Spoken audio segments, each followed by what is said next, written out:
So Marian, tell me, what are the key responsibilities of your current role? They're very widespread. So I head up distribution in Australia for MFS Investment Management. We've got a team of 28 people in Australia, 2 of whom are in Melbourne, covering relationship management, sales, client service, marketing, legal, compliance. It's a fairly wide and diverse role. But one of the aspects that I really like is that's part of my role I'm actually doing as well. So I have a relationship management part to my role and a sales. So it's not a do as I say, it's a do as I do as well. Right. But it's interesting. So having that connection with your clients directly, what do you think the key challenges are and the significant issues facing the asset management industry? Yeah, I think they're really widespread. I think one of the things we all need to think about a bit more is, it's always nice, the value of hindsight, but I think we need to get the opposite. We need to be thinking forward and making sure that, this goes for our clients as well as for us. How do we make sure we stay relevant for the future?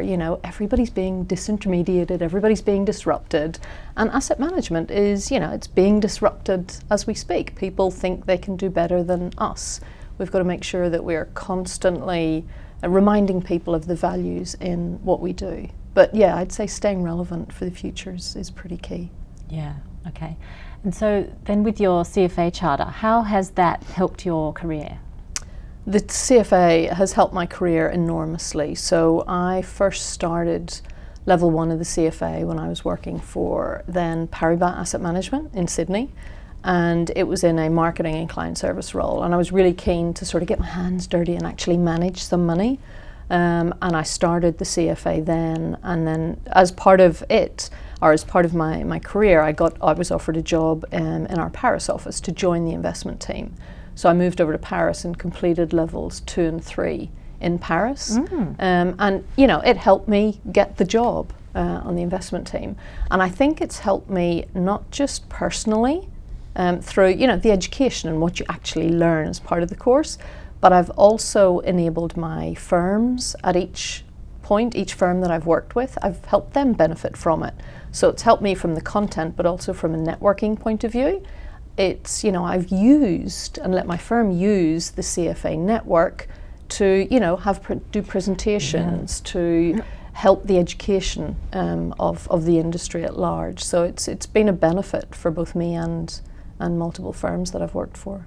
That's great. And comparing it with other qualifications you've considered or done, how does the CFA compare? That's, in hindsight, I wish I'd done it earlier. So after I graduated from Queen's in Ireland, I moved to Paris and then to Australia. And in Australia, I decided to do a Masters of Finance, which at the time was a great idea. But then just part of the way through that qualification, I suddenly started, thinking more about the CFA. And then I waited until I completed the Masters of Finance and did the CFA. In hindsight, I probably would have done it instead, because it was more relevant to funds management, and that was the area that I worked in and where I wanted to stay because I saw enormous opportunity. But I think it focuses a lot more on funds management. I love the very large weight that ethics plays in it, because I think our industry is lacking trust.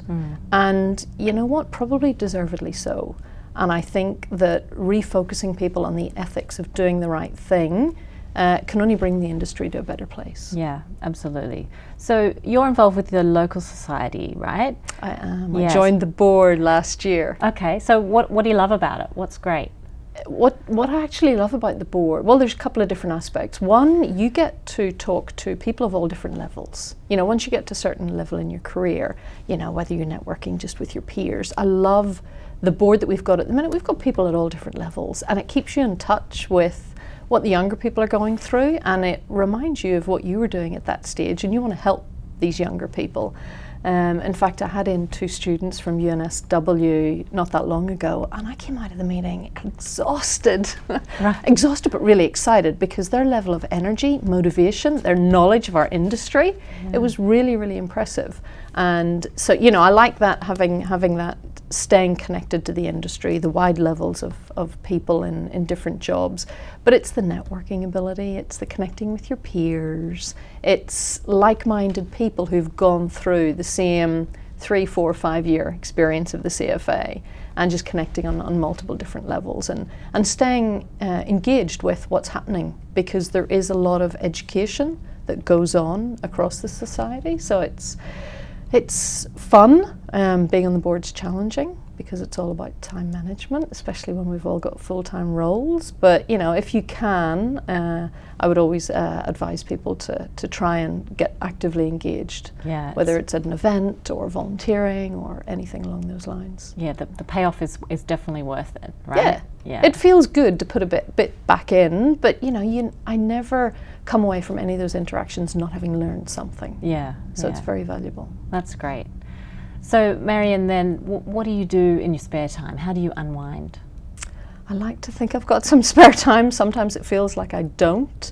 Grew up in Ireland, and I just love to travel. I mean, I think living in Australia, to go anywhere you've got to travel pretty far, but as a family we love traveling, love going on different holidays. I think I've always spent more on travel than we've ever spent on any mortgage we've ever had. I think there's nothing replaces cultural experiences like that. One of the most interesting things we did recently was when we stayed in a hotel made of ice up in the Arctic Circle in Sweden, which was pretty cool. But yeah, I love traveling. It's in my blood. Can't get enough of it. Oh, great. And do you want to share a fun fact about yourself with us? I don't know, I've got any fun facts. I mean, I'm one of 6 kids. I'm number 5, so clearly they were working on getting to perfection. But having 4 big brothers was a bit of a challenge. I think it set me up to be able to deal with whatever our industry can throw at me, because quite often they threw a lot of things at me.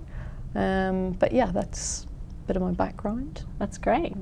Okay, thanks. Thank you.